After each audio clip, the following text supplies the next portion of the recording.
Krishnanagar public লাইব্রেরিতে একটা খনি আছে গোপাল ভাঁড় সম্পর্কে। সেই খনিটার নাম হচ্ছে হোমশিখা পত্রিকা।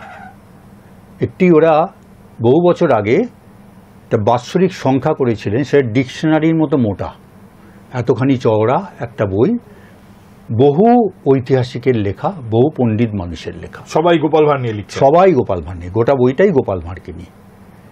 মানে সেইটাও কিন্তু ওরা, আমি খবরটা পেয়ে গিয়েছিলাম, ওরা কিন্তু আমাকে বইটা দিচ্ছিলেন না, না ওটা খুব খারাপ অবস্থা, দড়ি ফড়ি দিয়ে কোনো রকমে বেঁধে রাখা আছে।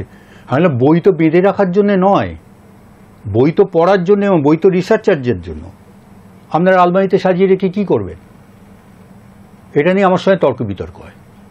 আমি কিন্তু জিদ ধরেছিলাম ওটা আমি বার করবই।